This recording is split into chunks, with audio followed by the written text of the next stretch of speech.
Hola, tardes. Bienvenidos nuevamente a una nueva reunión de la Dirección de la Cura y las Estructuras Clínicas. Seguimos con el seminario La Ética del Psicoanálisis. Vamos a tomar hoy el amor al prójimo y voy a tomar un trabajo que ya escribí en relación a la ética del psicoanálisis y al malestar en la cultura. Algunos de ustedes lo conocen, así que lo van a recordar y lo van a precisar quizás en este momento. Había quedado pendiente unas preguntas que se quedaron este, para hacerlas, las vamos a tomar al final del seminario, que tenían que ver con el tema anterior, que era Moisés y la religión monoteísta y los nombres del Padre, ese seminario que Lacan dio hoy quedó interrumpido porque quedó excomulgado de la IPA, como les conté.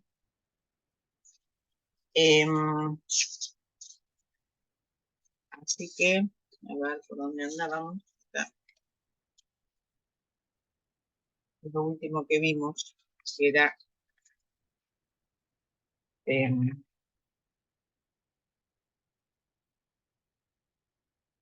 lugar del nombre. Habíamos visto, de alguna manera, a partir de ubicar el lugar del objeto A en la clínica psicoanalítica, en relación al lugar de la demanda y del deseo, y en el deseo tomábamos la relación de la mirada y luego de la voz. Y el último trabajo, fundamentalmente de Lacan, después de las diferentes funciones que representaban el objeto A, habíamos destacado la pulsión escópica como fundamental en la relación al deseo, y le habíamos dicho que era el lugar donde el sujeto se encuentra con el mundo como un espectáculo que él posee, donde el sujeto, acá retomando otras veces que Lacan lo toma, es un momento de júbilo, es un momento de señuelo, y lo que él afronta en ese momento del objeto A mirada es el pequeño objeto A.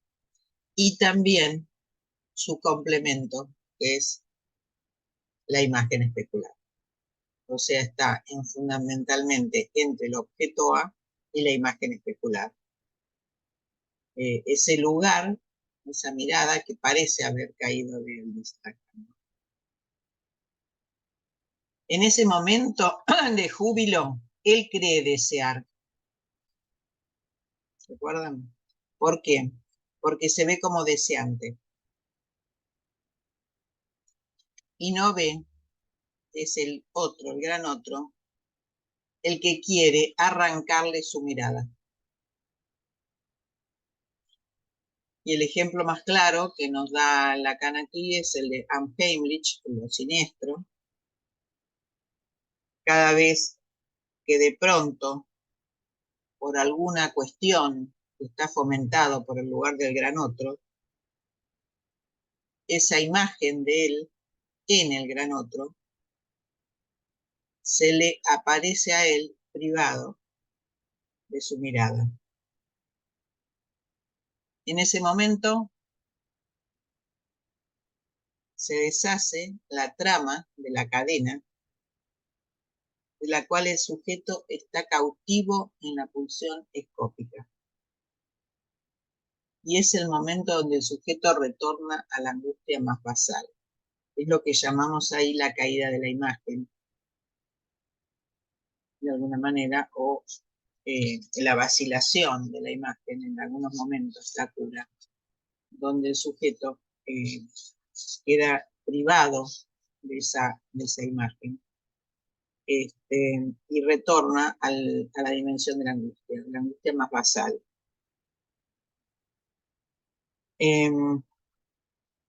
Lacan lo llama el Aleph de la angustia, a ese momento de caída de la angustia. Es ahí cuando el sujeto se enfrenta al objeto A. ¿Por qué? Porque la dimensión de la imagen, de la dimensión de la pulsión escópica, que es la que sostiene fundamentalmente al fantasma, es la que sostiene en el sujeto el lugar de la impostura. Por eso él cree que ese objeto agalmático como lo llama Lacan al objeto A en el seminario de la transferencia, ese objeto agalmático es el que lo atrae y cree que su deseo apunta hacia él. Y esa creencia de que su deseo apunta a ese objeto agalmático queda capturado en ese lugar de ilusión y de impostura. ¿Y qué desconoce? Desconoce el objeto A como causa del deseo. O sea, esta dimensión del imaginario, esta dimensión de la imagen. Ayer me decía un analizante una pregunta muy interesante, que es, él es pintor, hace cuadros muy hermosos, es un creador desde muy niño, es arquitecto, pero aparte se dedica a la pintura, y ha ganado un premio en estos días. Entonces, me pide una hora extra para preguntarme si ese lugar donde él piensa en imágenes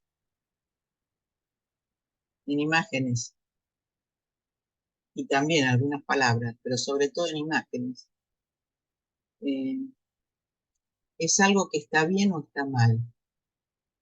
Entonces, vamos apuntando a su historia, a esta pregunta que él hace, que dice, cuando yo, por ejemplo, trabajaba como arquitecto y quería ofrecerle a alguien un trabajo para que lo pudiera hacer, eh, primero se lo contaba para que el otro se lo represente en imágenes, antes de mostrarle el plano sobre el cual se iba a representar lo que la persona pedía. Dice, pero yo siempre pienso en imagen. ¿Qué pasa cuando tengo que hacer un proyecto? No importa cuál, porque él tuvo muchos proyectos. Creó un barrio privado, se dedica a la pintura hoy, acaba de hacer una pequeña casa al lado de su casa que llama la Casita de los Enanos. Cuando él tiene un proyecto, cualquiera sea ese, lo piensa en imágenes. Entonces, y me dice, esto es algo que yo puedo compartir con algunos colegas, pero cuando la otra vez hablaba con un abogado, el abogado me decía que él pensaba en palabras. Entonces me decía, pensar en imágenes es algo que está mal. Entonces yo le pregunto si el miedo que él tiene es volverse loco. Me dice que sí. Eh, no creo de ninguna manera que pueda caer en la locura, porque este modo de pensamiento, él empieza a diseñar, empieza a diagramar un cuadro, lo empieza a dibujar y ya en el mismo momento crea el relato, por ejemplo, de un Tano mirando hacia determinado lugar, ese lugar es la Italia que él dejó, entonces empieza a crear un cuento, un relato en torno al cuadro. Es interesante que alguien se pregunte cómo piensa. ¿Piensa en imágenes? ¿Piensa en palabras? ¿Cómo se piensa? La creación para él, ustedes me preguntan qué es un creador. La creación para él empezó desde que tenía 5 años. Su padre arquitecto y él creaba, se subía arriba de un banquito y empezaba a crear cualquier cosa. Por ejemplo, agarraba unos mosaicos y creaba en el jardín un lugar para un pececito y después se destruía. O si no, creaba algo que le causaba mucha gracia. Era un barco que después explotaba rápidamente. Eh, y todo esto él va creando después que su familia se desintegra.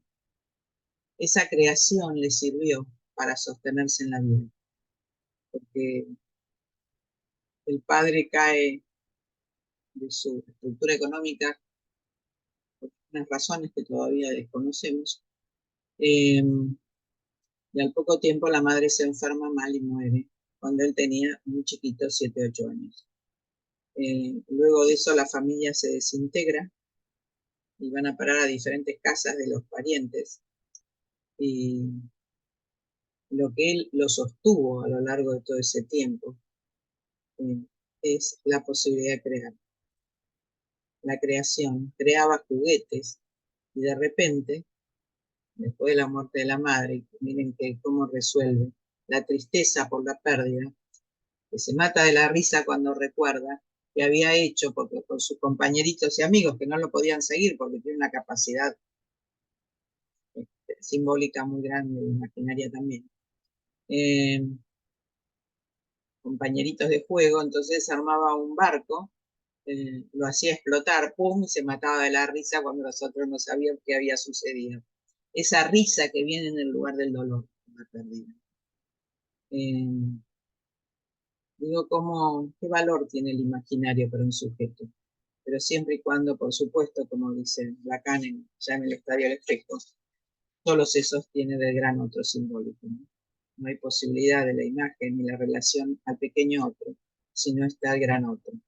Así que me pareció interesante porque me consulta en el momento que queda con un ataque, lo que hoy se llama ataque de pánico, este, y no puede avanzar, queda detenido, aunque sigue pintando. Aún con el malestar que le suponía, el mareo que tenía por momentos, que se mareaba, seguía pintando, era lo único que lo sacaba de ese malestar. Eh, por supuesto, comienza su análisis con una pesadilla, dado que el lugar de la imagen para él es fundamental y el sueño tiene la capacidad, la pesadilla también, de la figurabilidad, de la posibilidad de traducir las palabras inconscientes en imágenes. Eh, Así que, bueno, digo el valor que tiene el imaginario para un sujeto y la pregunta que alguien se puede hacer, ¿cómo se piensa? ¿Cómo piensa una imagen? Él dice que piensa permanentemente en imagen. No es permanente cuando arma un proyecto. Eh, ¿Y qué le pasa a él entonces? La pregunta es cuando no tiene un proyecto por armar. ¿En qué se queda? Esta es la pregunta que cualquiera de nosotros nos podemos hacer cuando no tenemos un proyecto por armar. Así que bueno, si bien es cierto que el imaginario crea la impostura, crea la captación o la posibilidad de pensar que uno tiene el objeto almático, la cual apunta el deseo, es algo que se sostiene el sujeto en este imaginario simbólico que se llama fantasma. Y luego viene la voz.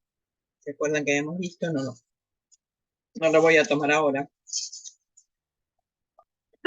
todo, pero habíamos dicho que la voz es la pulsión invocante y es verdaderamente un objeto esencial, ¿no? Porque es la voz del gran otro.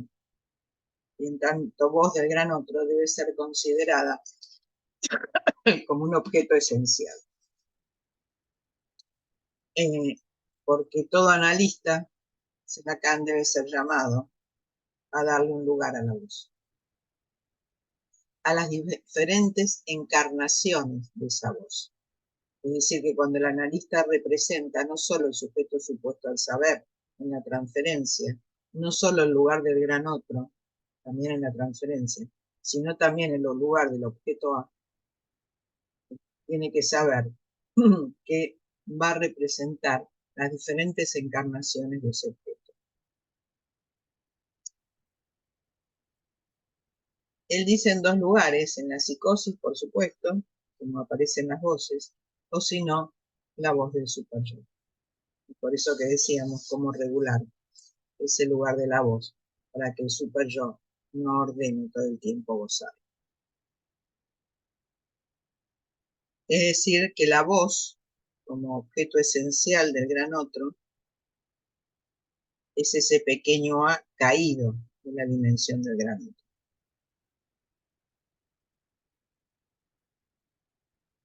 Y por esa voz, decíamos, ese objeto caído del órgano de la palabra, es donde el gran otro, bajo la forma del ello, habla. ¿Quién? Más allá del lugar del gran otro que habla es el sujeto. Y la pregunta que nos tenemos que hacer para saber que hay que ir a otro lugar, que no es eso de lo que se dice, sino a otro lugar. ¿Quién está más allá y de quién el sujeto toma en cada momento la voz?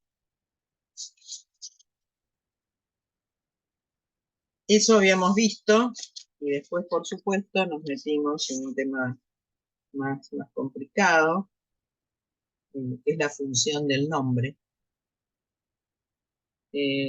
Tema que Lacan intenta desarrollar en esa única clase, que no termina porque después no la vuelve a tomar, que son los nombres del padre. Por eso dice que no es el nombre del padre, sino los nombres del padre. Y ese padre tiene que ir más allá del mito. Es por eso que a partir del padre, más allá del mito, y no sin el mito, por supuesto, el mito de Edipo es el que encuadra al sujeto en la neurosis, en el cual caeríamos en la locura de Schreber, ya que más allá del mito, pero no sin el mito, tenemos que ver cómo ese objeto A fue recibido a través de esa voz del gran otro en relación al goce, al deseo, y ese objeto que cae del lugar del otro. Eh,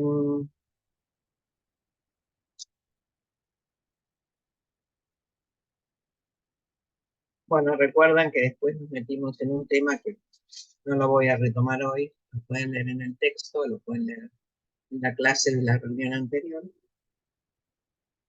que es el sacrificio de Isaac y el yo soy el que soy, o soy el que seré, que es el modo en que se nombra a Dios. El Sadai, dice él, aquel que elige y promete hacer pasar por su nombre una cierta alianza transmisible de una sola manera, por la baraka paterna.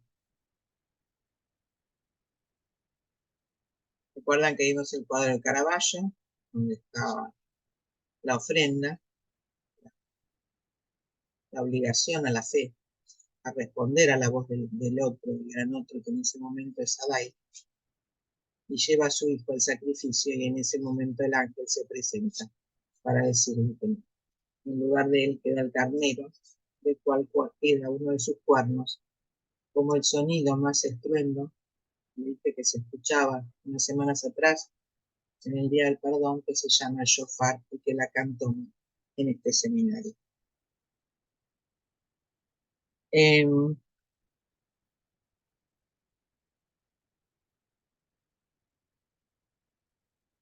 cordero ese no es una metáfora del Padre, y tampoco puede presentarse en la fobia, sino que la fobia es el retorno, de alguna manera, de ese lugar donde Freud se refiere en Tótem y Tabú al tótem. El hombre no tiene por qué ser el último creado, ni ser orgulloso de eso, porque fue hecho de barro. El hombre dice que se va a buscar en sus antepasados honorables pero no sabe que el antepasado es un animal. Esa es la función del cordero primordial en ese mito, en el mito de la creación, que designa por lo que es. Dios es ese al cual ese nombre es impronunciable. Y es el nombre de Dios. Bueno, esto es lo que vimos finalmente. Eh, acá en Lacan intenta avanzar más allá del mito, retorna a Totem y Tabú y a Emo Esencial Monoteísmo. Luego de esto, nos vamos a meter en lo que sigue. Nos quedan pocas clases. Queda una más de octubre y 2 de noviembre. Recuerden que terminamos en noviembre, así que no sé si vamos a poder terminar este seminario, así que hay que avanzar. Así que voy a tomar un trabajo que escribí sobre el malestar en la cultura. ¿Alguno de ustedes lo conoce?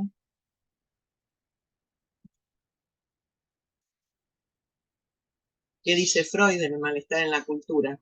Una cosa muy hermosa que muchos de ustedes la toman en sus trabajos. Yo la tomé inicialmente acá. Que dice, uno no puede apartar de sí la impresión de que los seres humanos suelen aplicar falsos raseros, poder, éxito y riqueza, es lo que pretenden para sí, lo que admiran en otros, menospreciando los verdaderos valores de la vida. Hay hombres a quienes no le es denegada la veneración de sus contemporáneos, a pesar de que la grandeza descansa en cualidades y logros totalmente ajenos a las metas e ideales de la multitud. Solo una minoría reconoce a esos grandes hombres. En tanto, la gran mayoría no quiere saber nada de ellos. Pero no se puede salir del paso tan fácilmente. Están de por medio los desacuerdos entre el pensar y el obrar, así como el acuerdo de sus mociones con el deseo. Eso dice Sigmund Freud. Así comienza el trabajo El malestar en la cultura. Saben que es un texto del año 30 y saben que es un texto fundamental para ver el antagonismo entre las pulsiones y lo que la cultura le impone al sujeto. Un tramo de ese texto está dedicado al sentimiento de culpa y también a la pulsión agresiva, que está derivada de la pulsión de muerte. Porque es un texto, evidentemente, que está más allá del principio de placer.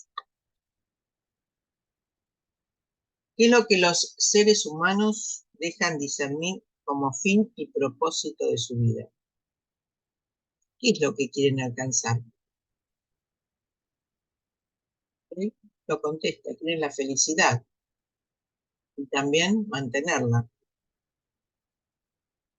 El propósito del hombre, ¿cuál es? Es ser dichoso. Pero no está contenido en el plan de la creación. ¿Por qué?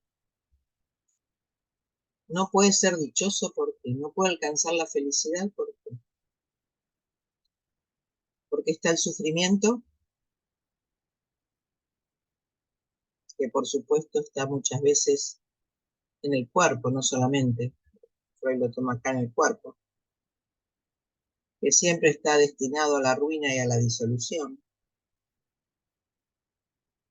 No se puede prescindir del dolor, de la angustia, esa angustia que es una señal de alarma. Eso desde el mundo interior del sujeto. Desde el mundo exterior, las fuerzas hiperpotentes de la naturaleza, como vemos, al hombre no le preocupa mucho cuidarlas, por lo tanto tenemos esa fuerza de la naturaleza cada vez más fuerte y con mayor destrucción, como pudo ser la pandemia, como pueden ser los grandes terremotos que hay hoy.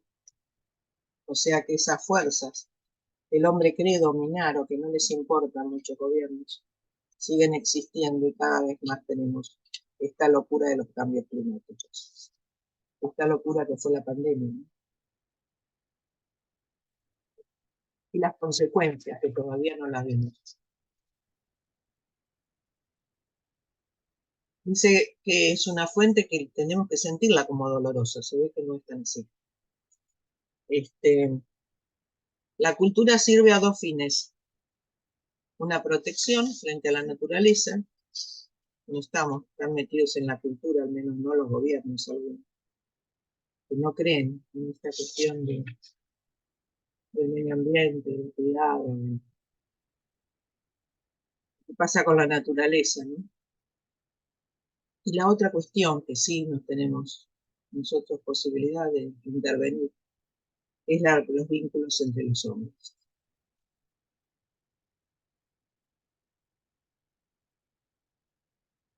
Entre ellos está la belleza, la limpieza, el orden,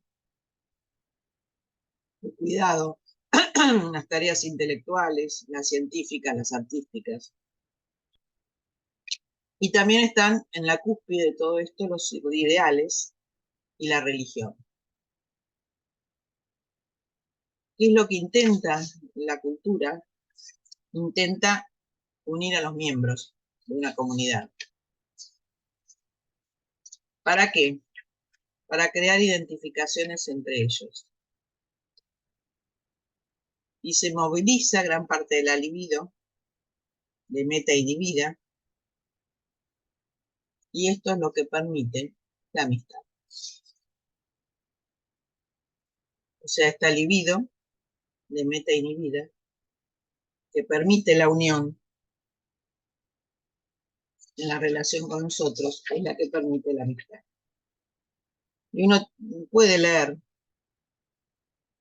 a veces en la clínica, en los sujetos que nos vienen a consultar, en los futuros analizantes o en los analizantes, de qué manera la amistad tiene un lugar importante en sus vidas o no.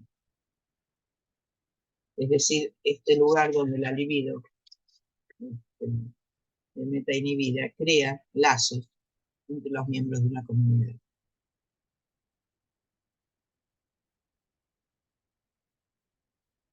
Él dice que para lograr eso hay una limitación de la vida sexual y que la vida sexual ejerce un factor muchas veces perturbador que nosotros todavía no pudimos descubrir. Y se mete de lleno en un ideal religioso que dice así: amarás a tu prójimo como a ti mismo. Ese es el ideal fundamental en el cual se mete hoy Freud y luego Lacan. La pregunta que se hace Freud allí cuando dice que tiene que responder a este ideal religioso de amarás a tu prójimo como a ti mismo es: ¿por qué tengo que hacerlo? ¿De qué me vale si respondo a ese reclamo? Me impone deberes que debo sufrir, sacrificios, ¿para qué? ¿El otro lo merece? Si aquel a quien tengo que amar se me parece tanto que puedo amarme a mí mismo en él, o si sus perfecciones son mayores que las mías, puedo amarlo como mi ideal. A veces. A veces las perfecciones del otro no pueden ser tomadas como un ideal. Pueden ser tomadas como un malestar. Eso lo podemos ver en la clínica bastante frecuentemente. Es muy difícil que se puedan aceptar los éxitos, los logros, las perfecciones del otro para tomarlos como un ideal.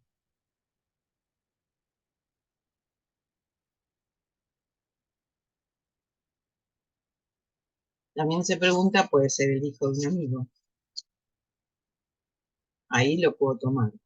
No es tan simple, así como lo dice Freud en este texto, por lo menos la clínica nos muestra cotidianamente, y creo que después Lacan va a retomar, que no es fácil, sea el partener, sea el amigo, sea el colega, aceptar que los progresos y los éxitos del otro puedan convertirse en mi ideal.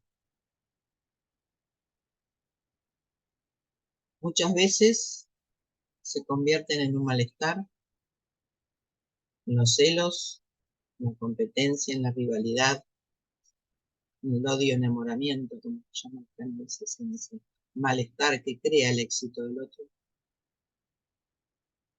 Y cuanto más se juega esto, menos posibilidades tiene el sujeto de constituir su ideal. Y eso es una de las cuestiones que veíamos en el texto anterior, cuando se trataba de la articulación entre el goce y el deseo.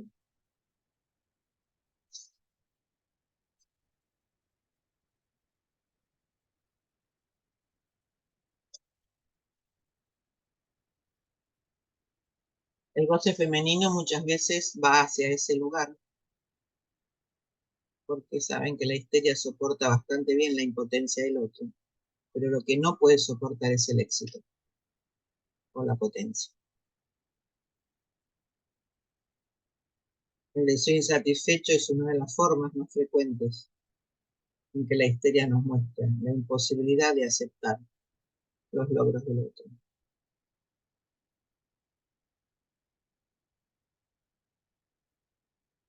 Así que bueno, esto es de alguna manera alguna cuestión que podemos incluir en este texto a partir de lo que cotidianamente podemos ubicar en el goce femenino.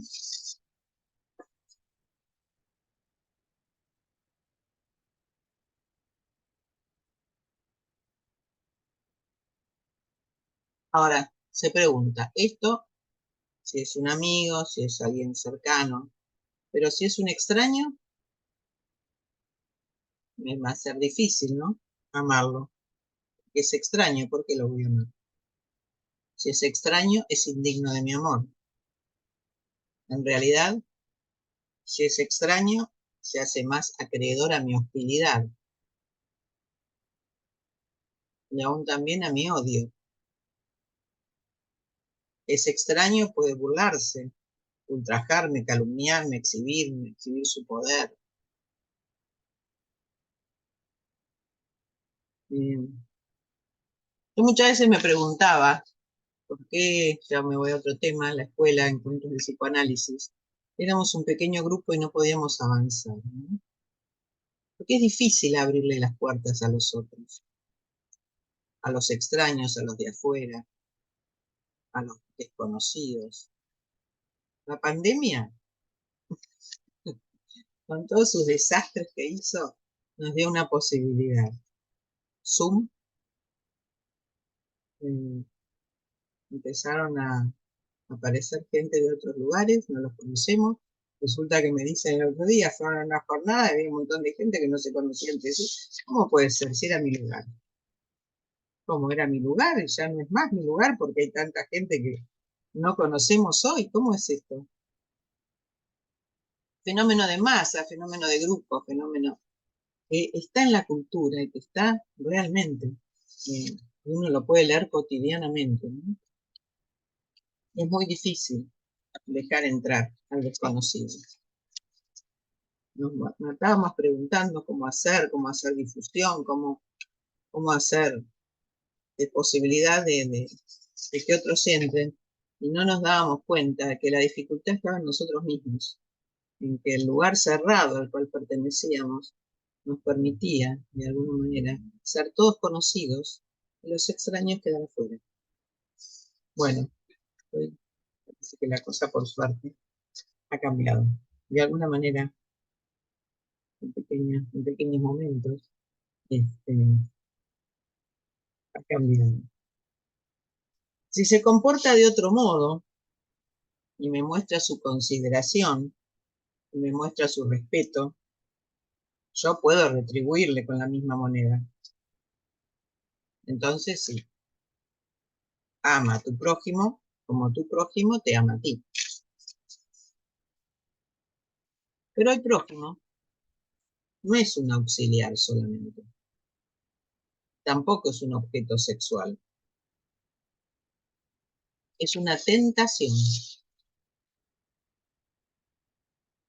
¿Es una tentación para qué? Para satisfacer en él la agresión.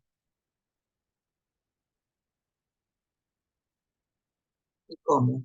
Y puedo explotar su fuerza de trabajo sin resarcirlo lo suficiente. Puedo usarlo sexualmente sin su consentimiento. Puedo desposeerlo de su patrimonio. Puedo humillarlo. Puedo infligirle dolores.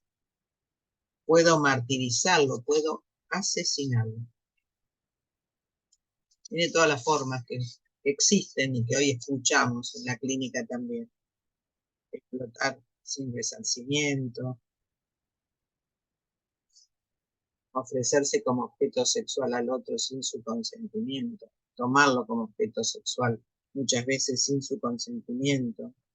Muchas veces en las historias familiares podemos leer cómo se desposea al otro de su patrimonio mediante ciertos argumentos. Y esta es una forma de humillarlo.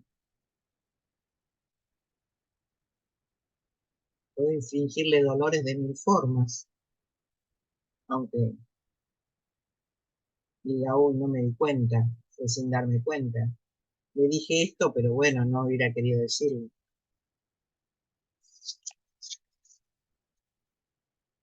Muchos ejemplos que nosotros encontramos cotidianamente en la clínica hoy.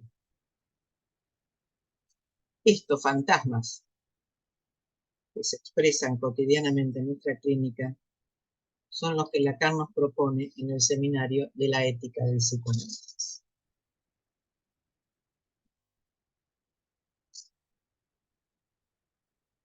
En este seminario entonces Lacan, luego de ubicar hasta acá, estábamos en Freud, unos ejemplos de la clínica psicoanalítica, estos ejemplos, Lacan los llama los fantasmas de los neuróticos, los cuales saben que el fantasma no es solamente aquello que está ahí dando vuelta en la cabeza de cada uno, sino que lo que cada uno hace con el otro. Amigo, con quien sea, ¿no? El que trabaja con uno, el colega, el amigo, la pareja, los hijos, los padres. Y en este seminario, entonces, luego de ubicar lo que vimos en la reunión anterior, que es la muerte de Dios, como límite al goce, recuerden que la muerte de Dios, como la muerte del Padre, es un límite al goce. Y que en este seminario Lacan nos va a decir entonces que el lugar del Padre nos conduce a nuestra verdadera experiencia, el mandamiento que se articula en nuestra civilización, el amor al prójimo. Cuando Freud, como vimos recién, lo enfrenta en el malestar en la cultura, dice que para que ese texto no se agote totalmente, porque es un texto que no se le termina de dar todo el lugar que tiene, eh, intenta reavivarlo y dice que es el trabajo que lo conduce a cosas un poco fuertes y solo Freud quien le inspira un tono atemperado. Dios está muerto y muerto desde siempre. Por esto, un mensaje puede ser transportado a través de sus creencias, que lo hacían aparecer siempre vivo, resucitado del vacío dejado por la muerte. Este mensaje es el de un solo Dios, a la vez amo del mundo y dispensador de luz. Sus atributos son los de un pensamiento que rige en el orden de lo real. Lacan intenta articular el pensamiento y la experiencia de Freud para darle su peso y su consecuencia. Y lo dice de la siguiente forma. Si ese Dios, síntoma, si ese Dios, tótem en tanto que tabú, es un mito, lo es en la medida en que fue vehículo del Dios de verdad. La verdad la encontró por aquel que la Escritura llamó el Verbo, pero también lo llamó el Hijo del Hombre, confesando así la naturaleza humana del Padre. Freud no descuida el nombre del Padre, porque nos dice que la función del Padre es una sublimación esencial a la apertura de una espiritualidad que representa una novedad, un paso en la aprehensión de la realidad. Es el nombre del Padre, entonces, el que en la estructura regula el goce. ¿Por qué? Porque el goce es un mal, porque entraña el mal al prójimo, entraña el mal del prójimo. Es lo que Freud llama, en el más allá del principio del placer, que se balancea entre un no y un quizás. De aquello de lo que se trata en el malestar en la cultura es de repensar un poco seriamente en el problema del mal, es decir, en el problema del goce. El goce es un mal. Entonces tenemos que pensar en el problema del mal que sufre una modificación por la ausencia de Dios. Este es un problema, dice Lacan, que los moralistas lo eludieron porque creen que nos pueden persuadir que el placer es un bien.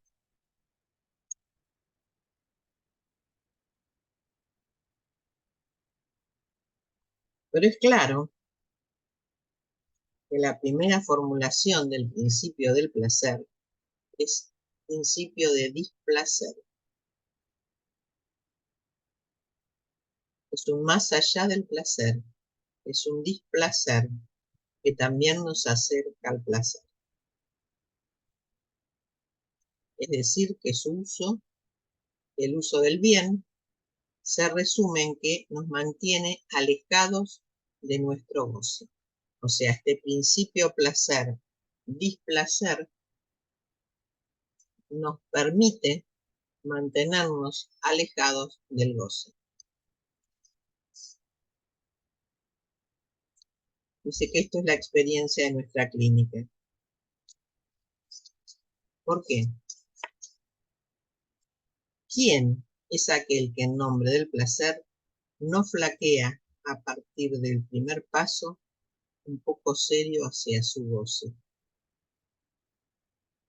¿Quién en nombre del placer va camino al goce? Eso es lo que decíamos antes cuando entramos a la clínica.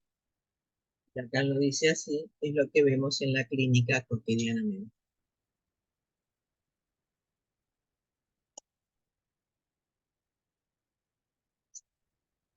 ¿Qué me es más próximo que ese prójimo? Ese núcleo de mí mismo es el del goce. ¿Qué es más próximo?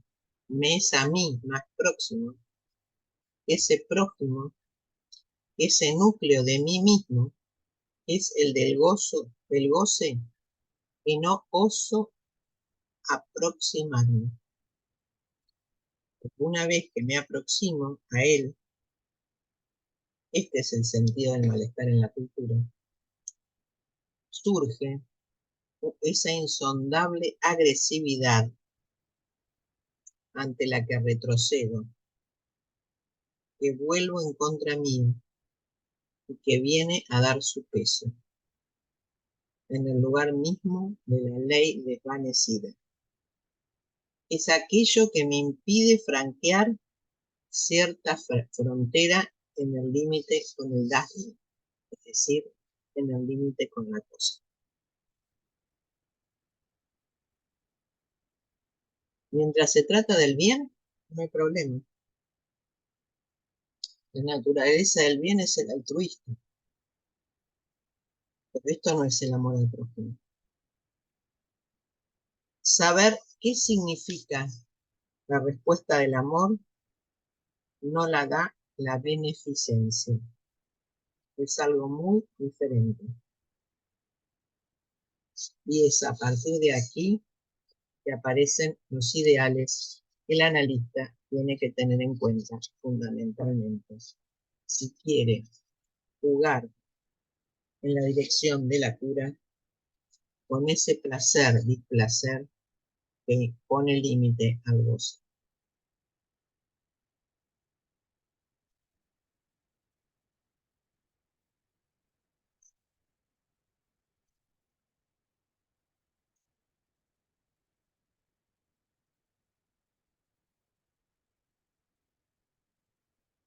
Primer ideal es el ideal altruista o el discurso del utilitarismo.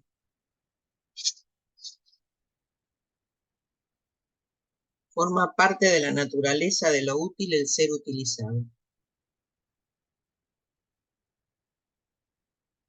Por eso, Lacan, desde esta perspectiva, nos da un ejemplo que nos permite interrogar la relación del sujeto con el trabajo y la producción. El ejemplo es el siguiente.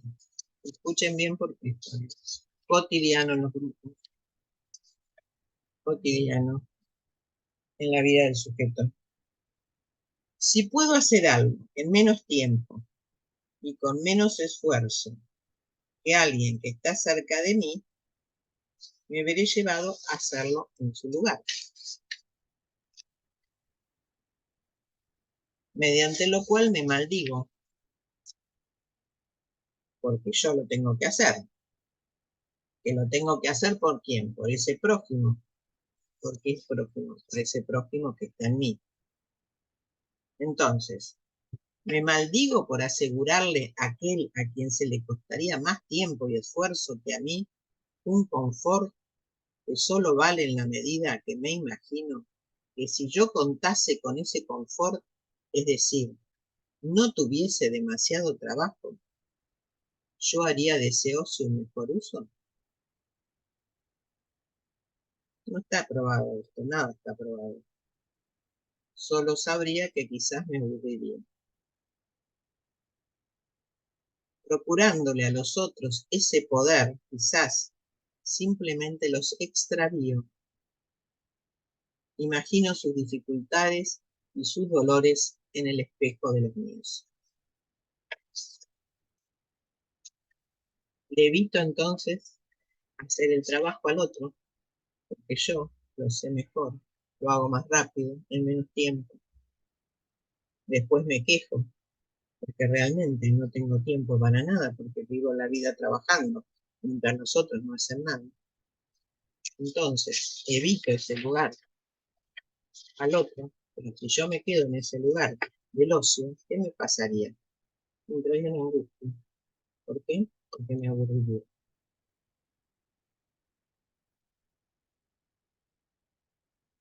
Esa trampa es la paradoja, una de las paradojas del amor al prójimo, y se presenta frente a un discurso que se llama el utilitarismo. Mi egoísmo se satisface muy bien con cierto altruismo y es el pretexto mediante el cual evito abordar el problema del mal que yo deseo y desea mi prójimo. De ese modo, dispenso mi vida cotizando mi tiempo en pesos, en dólar, no sé, otra moneda, Del tiempo de mi prójimo, donde igual me mantengo alejado de todos esos prójimos, a nivel de la poca realidad de mi existencia. De esa manera, todo el mundo está enfermo. Y es por eso que hay malestar en la cultura. Es un hecho de experiencia, dice él. Lo que quiero es el bien de los otros, pero que a imagen del mío. Pero ese bien se degrada tan rápido como llega, a condición de que dependa de mi esfuerzo. Quiero la felicidad de mi cónyuge. Por supuesto, sacrifico la mía. ¿Quién me dice que la suya no se evapore totalmente también? Quizás aquí el sentido del amor al prójimo puede volverme a dar el verdadero rumbo. Para ello habría que saber enfrentar el hecho de que el goce de mi prójimo, ese goce nocivo, ese goce maligno, es lo que se propone como el verdadero problema de mi amor. Bueno, no me queda, seguimos, vamos a dar más adelante las últimas dimensiones de los ideales, hasta llegar a la perversión, allá de la perversión.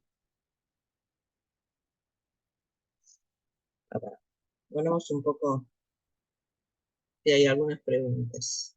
Sé que es un tema que no es fácil, nos toca bien de cerca a cada uno de nosotros.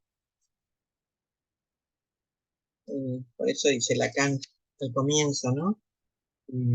Trata de regularlo en relación a Freud, ¿no? Eh, pero que no es muy fácil de regularlo, que llegaría a un punto bastante límite. Esta dimensión altruista, esta dimensión de hacer el bien, esta dimensión de impedirle al otro un trabajo, suponiendo que haciéndolo yo lo puedo hacer de la mejor manera. Esa dimensión donde el éxito del otro me produce un ideal o me produce un mal. Esa dimensión donde el prójimo no se transforma en un ideal. Que el goce, que no oso aproximarme a él, me lleva a esta dimensión de los fantasmas y los ideales que me impiden avanzar en el camino del placer. Es cierto que queriendo la felicidad de mi cónyuge, sacrifico la mía.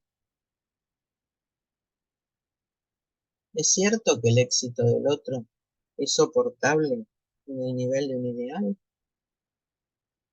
Es cierto que trato de hacer el trabajo del otro para evitarle que tenga tanto trabajo, o es que el mío lo dejo de lado porque me costaría mucho más. Me resulta más fácil hacer el del otro que el propio. Es cierto que hacer el bien del otro, querer el bien del otro, es lo que yo busco, cuando en realidad no acepto, intento cambiarlo todo el tiempo para que sea igual a mí. Digo, traduzco en los textos de la clínica este texto tan complejo de los ideales que nos proponen acá en este seminario.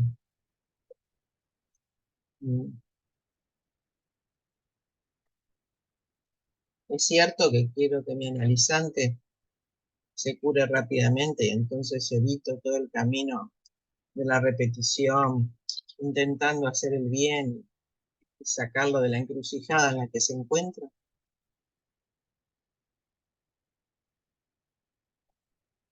Liliana.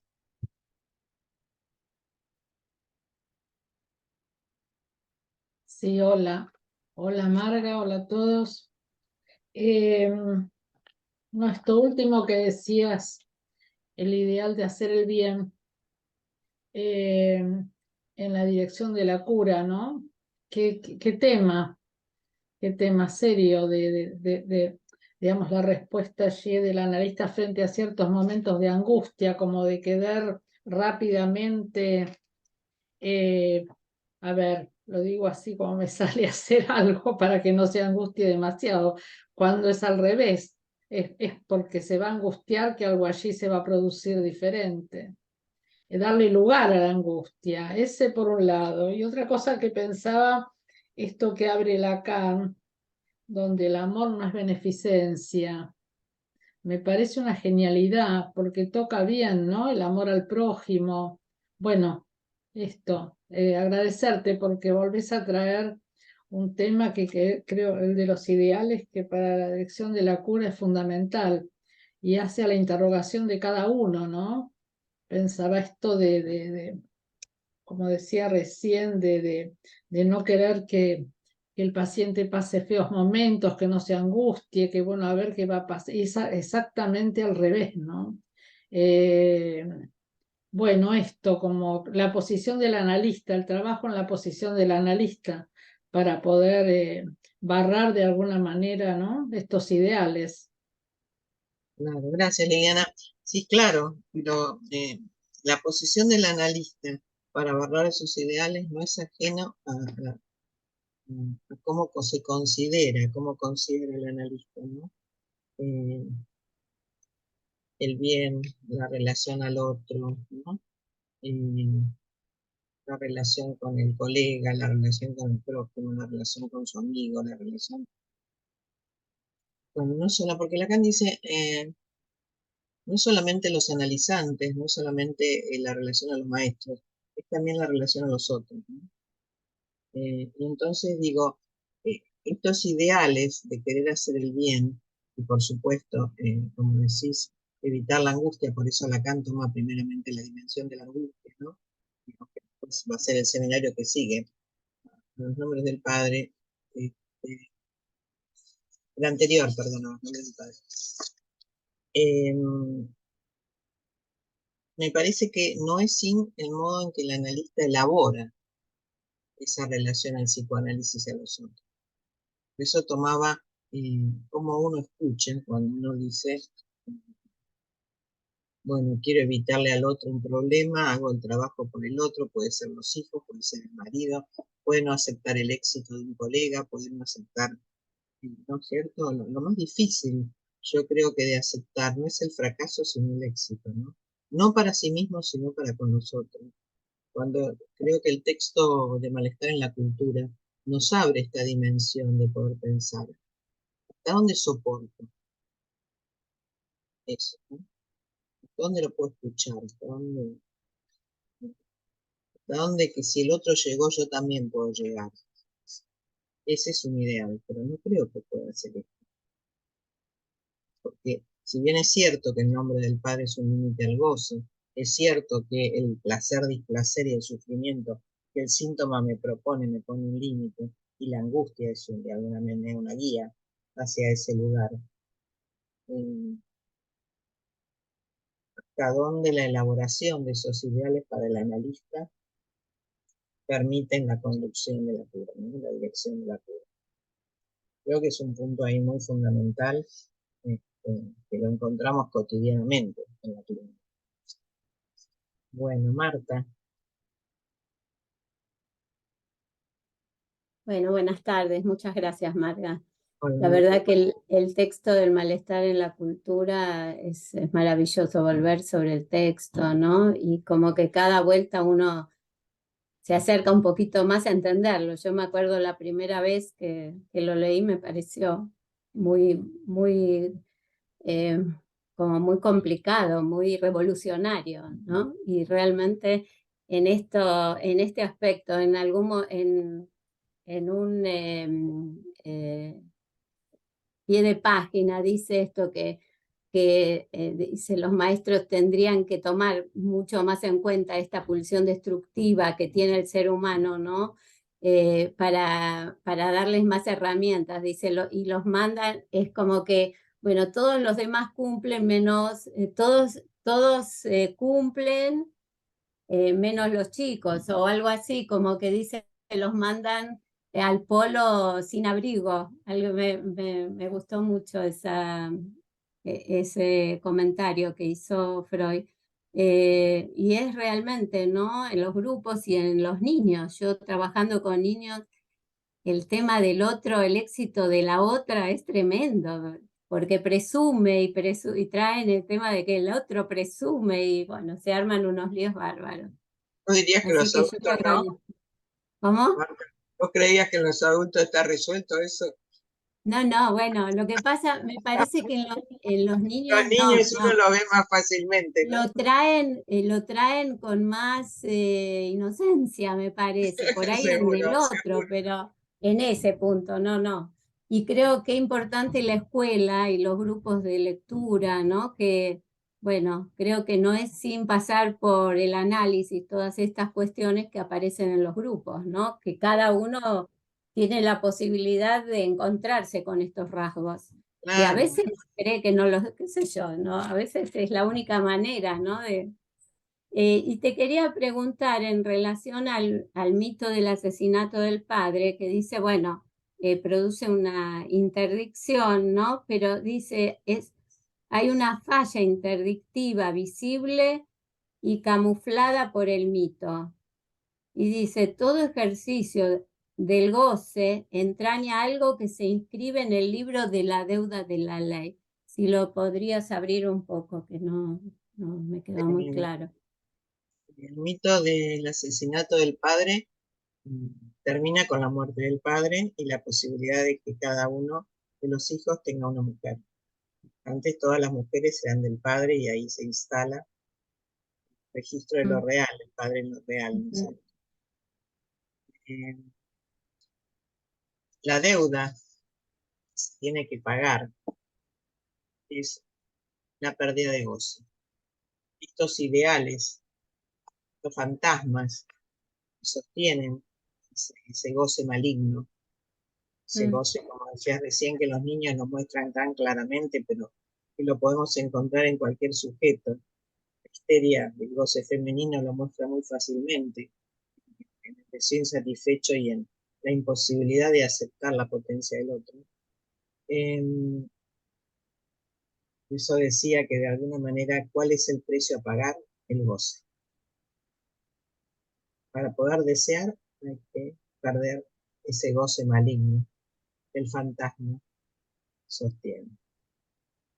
El plano del atravesamiento del fantasma, como decimos muchas veces, el plano de la repetición, el plano de la caída de ese objeto, este, que de alguna manera es un medio de goce también el objeto, no solamente es causa del deseo.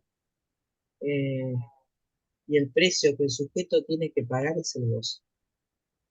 Lo paga, por supuesto, con sus síntomas, porque el síntoma es un límite, el sufrimiento es un límite, el goce, en ese camino donde el sujeto iría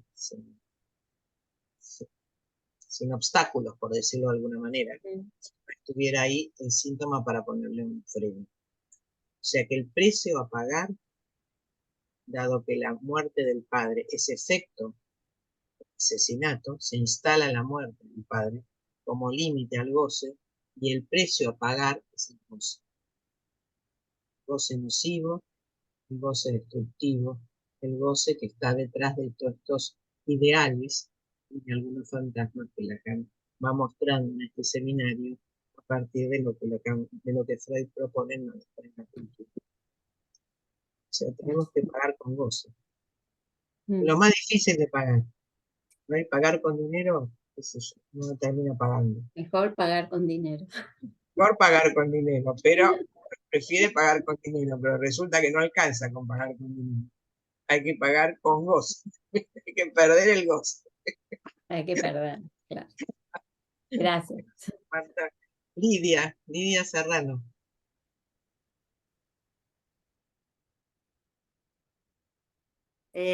Bueno, buenas tardes. Primero Hola. que nada, hoy tengo un problemita en la boca, así que no se habla bien, no puedo hablar bien. Tengo aftas. Pero primero que nada, agradecerte y agradecerlas a todas porque este es un espacio nuevo para mí, que me puso muy contenta realmente encontrarlos, encontrarles, porque realmente reactivaron mi deseo y el interés, y porque realmente las veo con este contacto con la clínica y además con la humildad que transmitís tanto saber, a mí me encanta. Y lo Gracias. digo emocionada, lo digo emocionada. Gracias. Muchas gracias. Me animo a preguntar, humildemente, realmente, Adelante, adelante, pregunta lo que quieras. porque justamente me apareció una paciente que yo la había atendido cuando era más jovencita, aparece, y realmente está en una posición de goce, pero que yo lo tradujo como envidia. A ver, la pregunta es, ¿ese goce se enlaza con la envidia narcisista, enganchada justamente con un padre todopoderoso, que en este caso aparece, ¿no? Viene el nombre del padre, ligado a la muerte, amenazando, y yo me voy a morir, acá hay olor a muerte. Ella, con un goce terrible, llanto, llanto, llanto, aparece este padre diciendo, anoche hice cuentas para cuando me vaya, tiene mucha plata. Y entonces, pero yo lo tomaba como envidia, porque envidia a todas, se queja que no tiene amigas, destruyó los vínculos, y lo enlacé con la falta del deseo, porque me vuelvo loca diciendo, ¿cómo puedo insertar algo del corte? Porque la pregunta también es, envidia, goce, límite al deseo, ¿y cómo emerge el deseo? ¿A través también de esta muerte del padre? De Claro, poder hacerlo caer. y está bien lo que decís, Lidia, porque eh, a veces ese lugar del padre tan poderoso que no le permite a sus hijos armar su camino en el deseo, que siempre está en esta dimensión, todo lo que puede llegar a dejar si se muere, y por supuesto amenaza todo el tiempo al sujeto con su muerte, lo pone en el límite eso. Justamente es un padre que no puede ocupar ese lugar de la muerte del padre. El amor de... El padre no puede ocupar ese lugar de muerte del padre.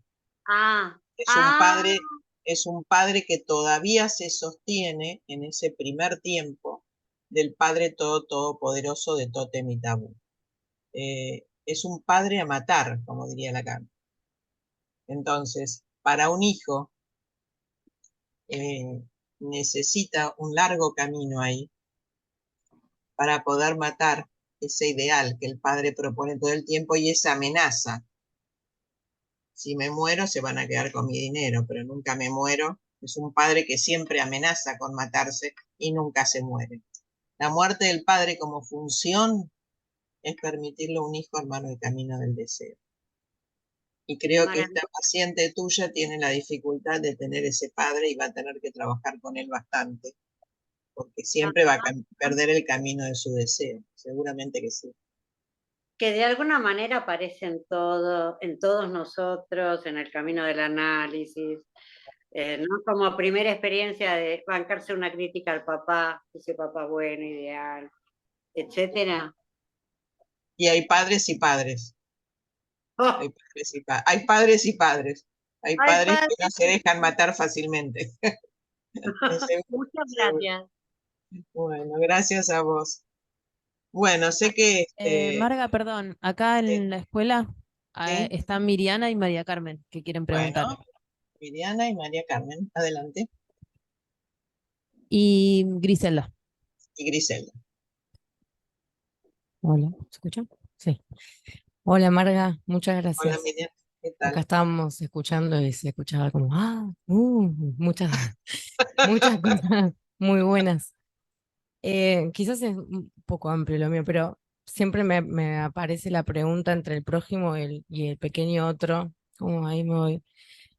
Ah, me iban a preguntar lo mismo. Eh, como eso, me aparece todo el tiempo la duda si hay una diferencia, si, cuál es la dimensión del prójimo.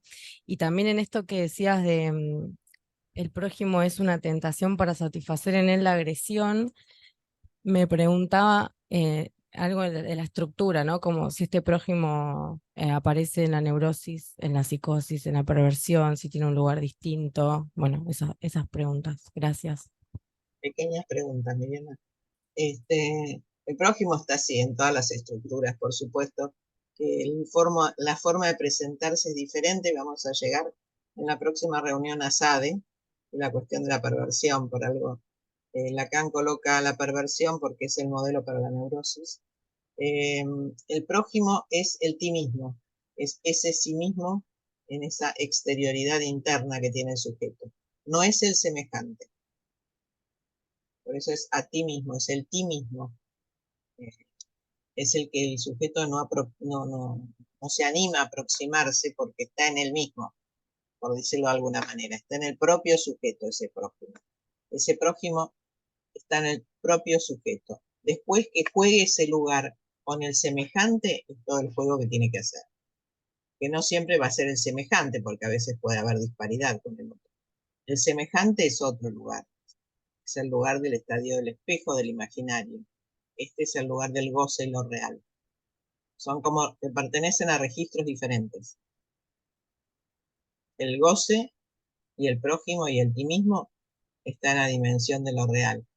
El semejante, el otro pequeño, está en la relación de lo imaginario. Por supuesto que hay una relación entre el prójimo y el semejante, pero son lugares diferentes. Y es diferente el modo en que se presentan las diferentes estructuras. Vamos a llegar al lugar de SADA y la perversión, porque como de alguna manera, como los fantasmas permiten, ¿no? Eso que decía Freud en el malestar en la cultura, que es, se puede usar al otro sin su consentimiento, o necesita de un consentimiento, o es a un límite posible el consentimiento del otro. Las diferentes formas en que se puede usar al otro en ese lugar del goce. Así que sí, hay una diferencia entre el semejante y el prójimo, que es el ti mismo. A ver si hay un modo en que lo define exactamente la cara. Este,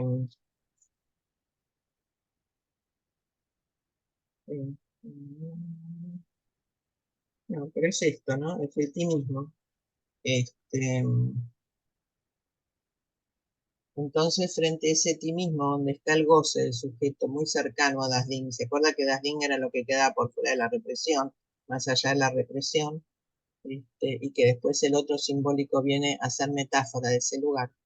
Ese goce que está ahí, el sujeto intenta aproximarse todo el tiempo en los movimientos de la repetición, en el análisis, es diferente a la relación con el semejante. El semejante, acuérdense, tiene que ver siempre con el estadio del espejo y con el imaginario. Bueno, gracias Miriana. Carmen. Bueno, Marga, bueno, gracias porque en realidad yo tenía esa pregunta también, pero además te quería preguntar porque me pareció escuchar que vos decías si el analista se anima a trabajar con el placer-displacer, o sea, porque la pregunta es por la operatoria del analista justamente, que bueno, nos desviamos siempre con la cuestión del otro, de la relación de objeto, queriendo atrapar la dimensión fantasmática. Y en realidad me parece, con lo que vas diciendo además, que va quedando el fantasma más del lado de ese próximo, ¿no? Ese ti mismo, y uno se va por el lado del otro. Y bueno, ¿y qué es esto que decías si el analista se atreve a trabajar con ese placer-displacer? Claro. Y por eso, creo que si el analista se atreve a trabajar con el placer-displacer, es sostener el displacer muchas veces que el analizante sostiene. Y no tratar de resolverlo rápidamente, porque el displacer es lo único que le permite hacer el juego con el placer. El displacer le permite poner un límite. El displacer es sufrimiento. El displacer es fracaso. El displacer es síntoma. El displacer es el lugar donde el sujeto se quiere alejar. Sin embargo, es por lo cual el analizante está en el análisis, por aquello que le provoca displacer. Ahora, si uno quiere meterlo en el mundo de la felicidad y hacer el bien, me parece que no soporta el displacer, no soporta que el otro sostenga su propio displacer. Por supuesto, como siempre, hay que regular. Como pasa con la angustia, es un movimiento de regulación entre el placer y el displacer. Pero acuérdense que placer es gozar lo menos posible. Y el placer sostiene ese juego entre placer-displacer. Y displacer también es sufrimiento. Así que, aunque no sea difícil, porque seguramente no es fácil sostener a veces en lugar del sufrimiento del otro, es necesario encontrar las razones de ese sufrimiento y de ese displacer antes de que el sujeto saque las patas de ese lugar. Está metido en ese lugar, hay que encontrar las razones de por qué está metido en ese lugar. Y como dice Freud, también dice acá, saca rápidamente, sale por la puerta, entra por la ventana y vuelve a entrar con más fuerza. Entonces, creo que el lugar del analista es poder sostenerlo. ¿Para qué? Está Para que buenísimo, Mari, el gracias. camino al goce no sea tan rápido, ¿no? Bueno, la última pregunta que era de Griselda. Gracias, Marga. La verdad que hablando de placer, un placer escuchar. Mi pregunta toca este punto del lugar del analista en relación a la dirección de la cura y en relación al lugar de los otros en la escuela y pensaba en esto que vas planteando de límite al goce. Creo que la comunidad en ese punto, ¿no es cierto? Podría ser una posibilidad de encarnar algo del lugar del placer para el analista primero, ¿no? Que es esto de la lectura, de leer con otros. Me parece que hay algo de eso. Pero mi pregunta era por el lugar de la encarnación, que lo trajiste el otro día y hoy otra vez, en relación a las distintas encarnaciones del objeto A. Entiendo que es muy amplio eso, pero vos lo trajiste en relación al objeto vos. Si lo podrías abrir. Sí, el objeto vos, sí, gracias, Griselda. Sí, el lugar de la escuela es el lugar de alguna manera. Princeps pone un marco, ¿no? Como el marco del Edipo pone un marco a la estructura del sujeto, creo que el marco de la escuela y la posibilidad de la transferencia pone un límite al goce. Todo grupo conlleva, ¿no? La obscenidad imaginaria del grupo, como decía Freud, es muy grande y que el trabajo y la producción, que son lugares fundamentales que se sostienen en la escuela, el trabajo por los pequeños grupos y la producción, por aquello que se presenta en las jornadas, el producto de cada uno, a veces en el cártel no colectivo, el producto grupal, en los dispositivos de lectura, creo que permite de alguna manera poner un límite a la obscenidad imaginaria del grupo. Y en eso se sostiene hace 22 años después. Así que gracias por nombrarla. Con respecto al modo, la voz es de quién viene la voz del sujeto. Como la modulación de la voz del analista. Yo creo que tiene mucho que ver cómo el analista modula su voz en diferentes momentos. Y en eso como si se implicara en el decir del sujeto. A veces alguien me dice, no me retes. Muchos me dicen, vos me retás. Este, y a veces se ve que mi voz se eleva de tal manera que pareciera ser un reto, cuando algo al Encarna sujeto el reto. encarna, Encarna el reto. encarna el reto. Pero hay que, qué sé yo, se modula la voz en los diferentes momentos de la cura. Y eso es el modo en que uno va jugando de acuerdo a lo que recibe del analizante en cada tiempo de su camino, ¿no? Claro que sí, porque ¿qué es lo que...? Y ahora más, mucho más, creo que como hoy atendemos virtualmente y por teléfono, a veces sin imagen siquiera, la voz tiene mucho más valor que antes. Así que bueno, creo que es el objeto privilegiado del analista. Porque la mirada, y aún la presencia, cuando está el diván, no está. Por eso Freud decía, bueno, saquemos la mirada del medio para evitar engañarnos. La mirada es engañosa, entonces quedaría la voz. La voz es el príncipe en el analista. Bueno, gracias Gracias. a todos y nos encontramos en 15 días. Hasta la próxima.